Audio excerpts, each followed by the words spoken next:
What is up, guys?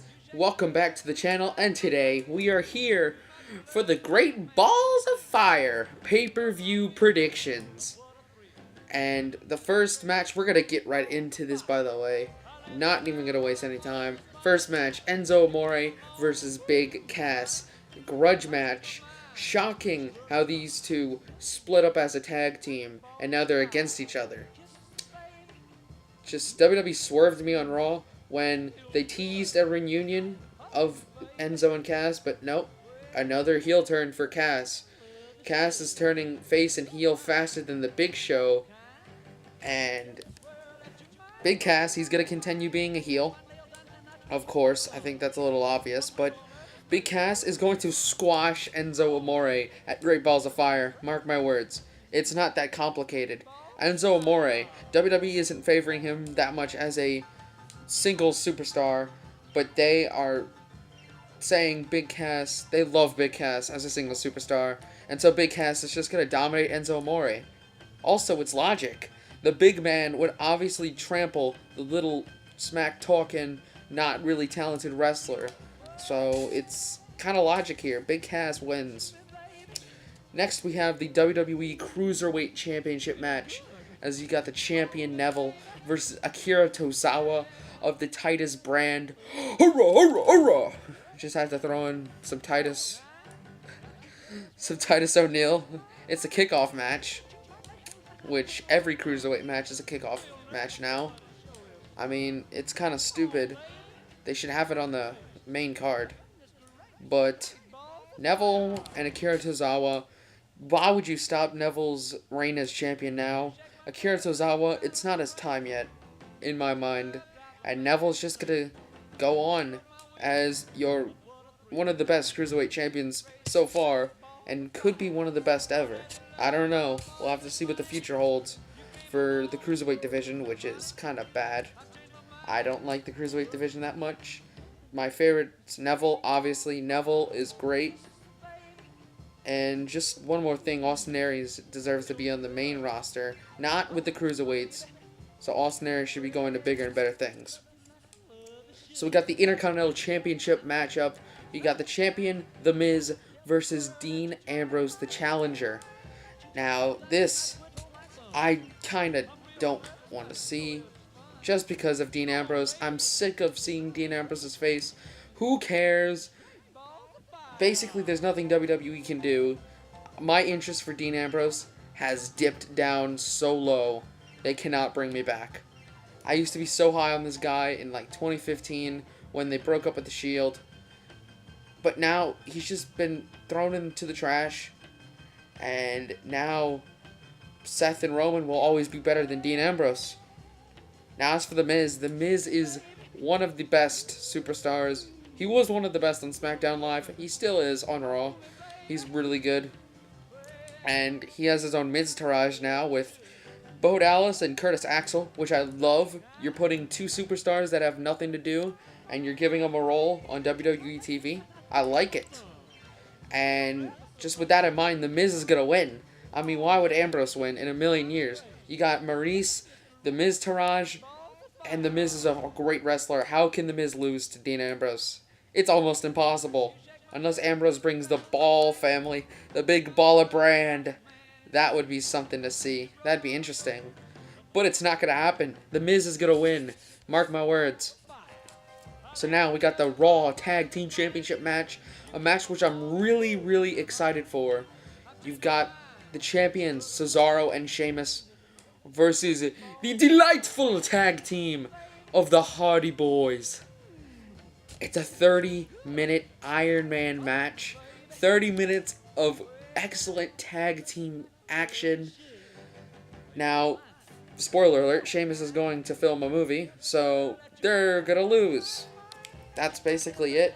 I mean, I expect big things from this match.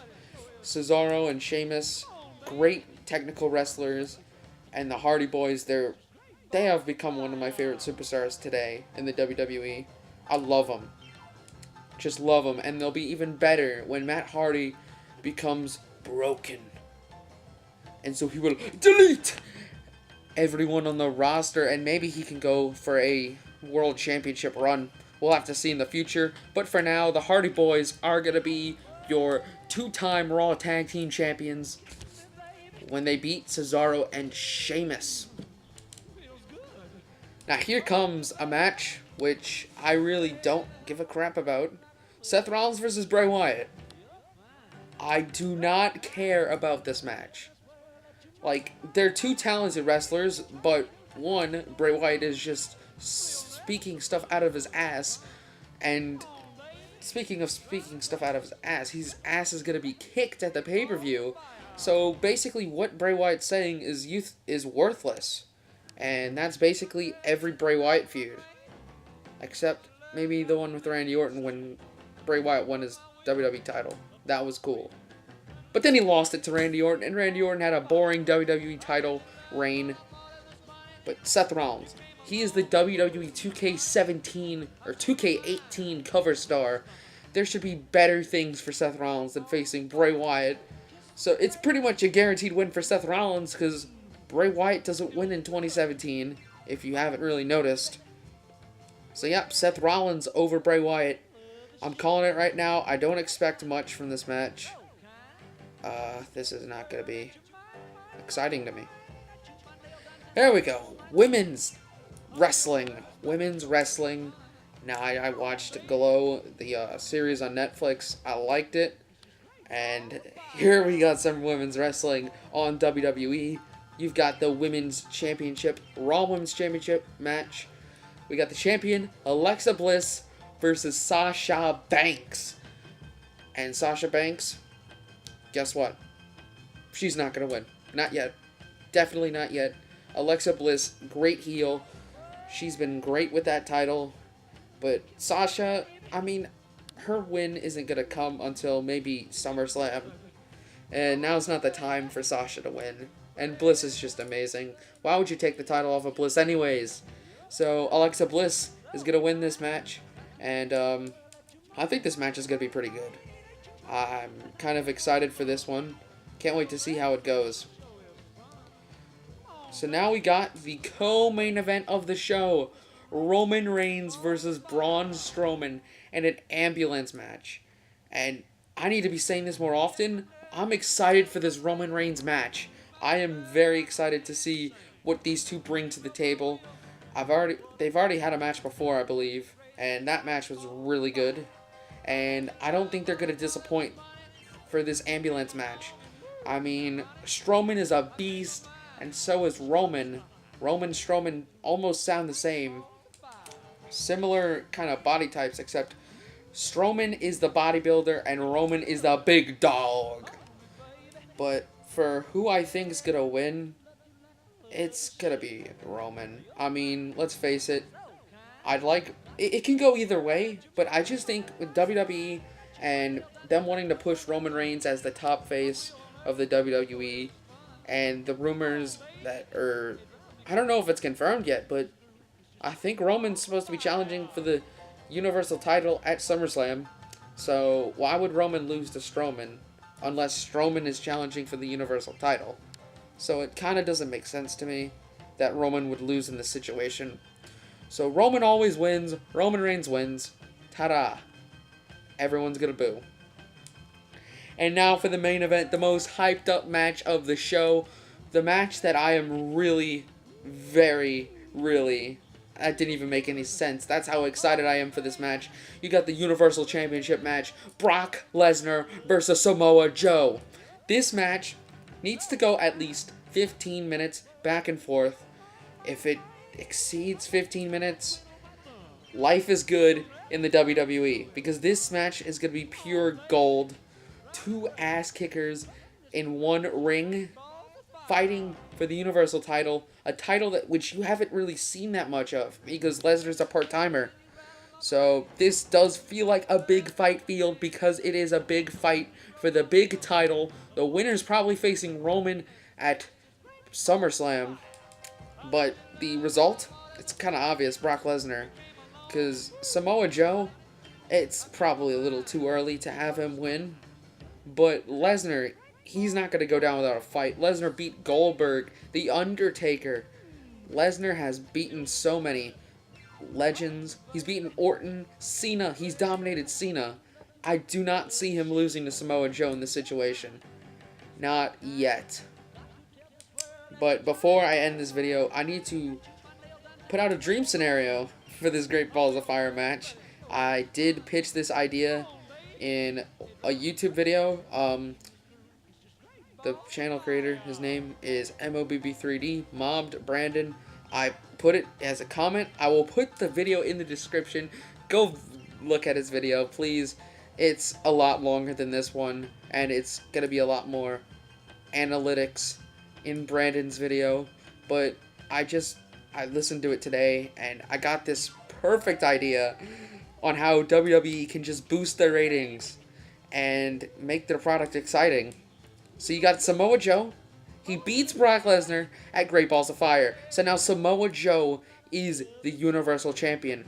But Brock Lesnar, a week later, or the next night on Raw, he wants the title back. So they have a rematch on the next Monday of Raw. Imagine Brock Lesnar not only on Raw, but he's fighting on Raw. And not only is he fighting on Raw, but he's fighting for the Universal Championship. The Universal Championship match hasn't been on Raw in forever. This is legitimately going to get people excited. Like, everyone's going to go nuts. Like, a title match on Raw? This is unheard of. And basically what can happen is Lesnar wins back the title, and he can face Roman at SummerSlam, and kaboom. Not only did Samoa Joe win his first Universal title, he could look strong, hold it for more than a day, hold it for about a week. But I mean, the match on Raw, it should be amazing. If this does happen, which it won't, because Vince McMahon does not have the balls to do such things, and he doesn't want to make his product exciting. But if it was me, I would go all in on this idea. It seems so gold to me. And I get it. Lesnar, he's built up very strong, and to lose to Samoa Joe already, it's kind of underwhelming. But just imagine what it'll do to Samoa Joe. Samoa Joe, the man who beat Brock Lesnar. Few men could defeat Brock Lesnar. Goldberg was one of those men who could defeat Brock Lesnar. And Samoa Joe could be among those people. That sounds very exciting to me. And Joe with the title. Just scenario. I mean, I'll be honest. I only had 1 hour of sleep last night. And I'm coming up with this shit. And Vince is wondering, oh, no, we're losing ratings. Ah! I have 1 hour of sleep, and I came up with the perfect idea to boost ratings. But Vince isn't going to do it. He's not going to do it. He would not be the man to do it. I don't see why, but whatever floats your boat, Vince. So, few more things before we end the video. I know I said that was the last thing, but just a couple things came to mind about the Great Balls of Fire pay-per-view. It's possible that we're going to have Finn Balor versus Elias Sampson. Finn Balor's obviously going to win. There's no doubt in my mind.